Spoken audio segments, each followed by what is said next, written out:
Halo, Mas Tawi. Hai.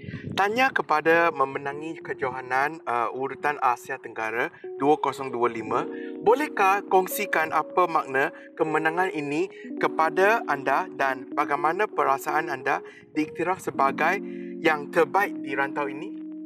Okay, terima kasih. Bismillahirrahmanirrahim. Assalamualaikum warahmatullahi taala wabarakatuh. Terima kasih kepada saudara tim dari tim Bodycare kerana sudi datang untuk interview saya lah. Pertama sekali saya ucapkan syukur Alhamdulillah atas kemenangan yang telah saya perolehi, di mana perasaan saya terharu. Saya ucapkan terima kasih kepada pihak Kuros Academy kerana juga Persatuan Nyuma Massage kerana menganjurkan program seperti ini, di mana saya mendapat kemenangan dalam program ini di atas anjuran mereka dan mengetahui tentang bakat saya dalam bidang ini serta kemampuan saya. Dan juga saya ucapkan terima kasih kepada ibu saya yang banyak memberi sokongan atas kemenangan ini, kepada saya punya bekas isteri yang banyak sangat membantu ketika dalam pertandingan, juga kepada Encik Hisham Ibrahim yang juga memberi sokongan dan dorongan, serta guru-guru saya juga, kawan-kawan yang banyak mendoakan saya, adik-beradik saya juga, dan kepada semua kenalan-kenalan yang memberi sokongan dan dorongan kepada saya. Lebih dahulu saya ucapkan terima kasihlah kepada semua yang terlibat. Dan seterusnya tentang perasaan saya merasa terharu kerana saya tidak menjangkakan kemenangan ini adalah kemenangan yang tidak saya jangka, kerana ianya melibatkan dari berbagai negara dan saya percaya mereka semua adalah orang hebat-hebat, termasuk di dekat Malaysia kita sendiri. Ada 200 orang peserta kan yang masuk? Lebih daripada 157 orang peserta yang join pada pertandingan kali ini. Saya cukup rasa sangat berterima kasih kepada pihak penganjur lagi sekali, dan juga kepada semua peserta yang hadir. Ucapkan ribuan terima kasih, dan anda semua adalah hebat. Sebenarnya semua orang adalah champion. Kepada sesiapa yang hadir pada program tu, mereka adalah champion. Kepada anda also dan juga semua terapis, kita adalah champion dalam bidang ni. Saya punya perasaan saya rasa gembira kerana setelah kemenangan ini, untuk pengetahuan you dan juga kepada semua pihak kerajaan negeri turut memberikan perhatian kepada saya, seperti YB Dun Cuka dan juga terutamanya Timbalan Exco Pelancongan YB Ustaz Sulaiman Sulong lah, YB Adun Pengkalan Berangan yang sangat menonjolkan saya, membantu saya, membawa saya kepada pihak yang berkait. Di samping dalam kesibukan dia, so dia still lagi memberi perhatian kepada saya lah. Terima kasih juga kepada Datuk Razali selaku Exco Kerajaan Negeri Terengganu, sudi juga baru-baru ini berjumpa dengan saya, mendengarkan luahan saya. Sekarang kita berada di Masjid Crystal. Apa yang you mau cakap tentang itu pelancongan? Dekat Malaysia ni, terutama di Terengganu ni, kita bandaraya pesisir air. Ada banyak beach. Ya, ada banyak beach. Menang untuk spa wellness. Kalau kata dekat Terengganu ni, kita ada banyak pulau, banyak beach dan banyak tempat-tempat yang menarik. Apakah berkaitan dengan massage and wellness? Okey, spa wellness atau massage wellness ni kita more kepada natural. So kita biar dekat diri kita dengan alam, dengan aura serta energi daripada alam cukup kuat yang berada di Terengganu lah.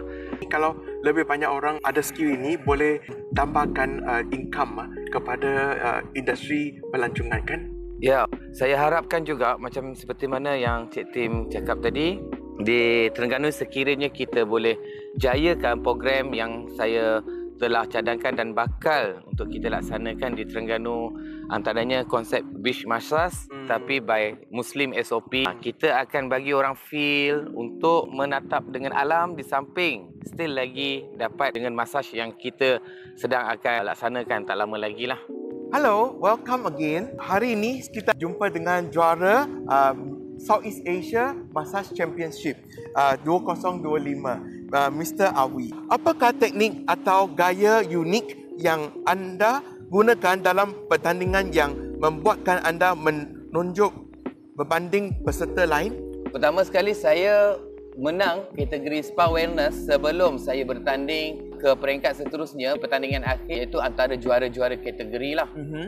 Dan apa yang saya fikirkan untuk dalam pertandingan ini, saya punya signature massage. Signature massage? Yang mana signature massage ni dinamakan Exact Signature. Exact Signature. Yang bermaksud A to Z. Daripada 9 teknik urutan yang saya gunakan secara fizikal, iaitu antaranya reflexology, acupressure trigger point, Swedish massage, lymphatic drainage, Tunku herbal massage, spot massage also, ala Bali punya teknik also saya combination in dalam satu saya punya signature lah. Sebenarnya saya pun pernah cuba you punya teknik. I rasa dia punya teknik amat amazing. Sebab saya mempunyai berbagai, selain daripada teknik, sequence yang berbeza pada satu teknik. Sebagaimana contoh, saya meletakkan sensor pada sendi, bukan sahaja pada jari, bahkan pada setiap sendi-sendi yang ada, iaitu 18 sendi yang ada pada jari kita, dan di samping empati kita untuk kita memberi tekanan yang sesuai dengan gerak teknik. Dan seperti satu contoh lah, teknik yang daripada spot massage iaitu cross fiber, tetapi pressure yang digunakan adalah medium pressure, or biasanya digunakan dalam Swedish massage. Dan seterusnya gerakan itu adalah gerakan untuk relaxing ataupun terapi massage. Dan dari situ saya menggunakan saya punya teknik tersendiri, iaitu sensor saya kepada semua sendi-sendi yang ada. Bolehkah you tunjuk sikit ke dalam tangan saya? Okey. Untuk saya tunjukkan sikit, sebab ini selepas pada FRH, sebab bermula dengan berbagai teknik, dan ini adalah yang apa yang saya katakan. So kita buat cross. By cross ni tadi semua function yang ada lah pada jari. So kita just alright. So dia ada cross fiber, dan masih lagi dengan kita punya ada function dan juga ada sensor pada jari yang lain. Bukan saja just cross lah. Right. Alright. And kneading kita join together, dan after that kita bersama dengan kita punya drainage lah, lymphatic drainage also inside. And then tolongkan hormone rebuild itself lah. Yeah. Also untuk kita start with the open the hormones, solar plexus, in the foot reflexology. That's why kita just start dengan hormone, just start dengan with the organ. Itu kita meletakkan susun atur dalam exact signature kita lah, sehingga lastnya macam mana berkaitan dengan hormon. So bukan sahaja benda ni melibatkan salur darah, dia also melibatkan dengan otot, tendon, hormones. That's why saya combination in the one my signature lah. Okay, I rasa sangat amazing. Boleh dapat tahu, kalau you nak minta tahu information lebih lanjut, you boleh pergi ke kita punya website dan carikan information dan dia punya contact. Thank you.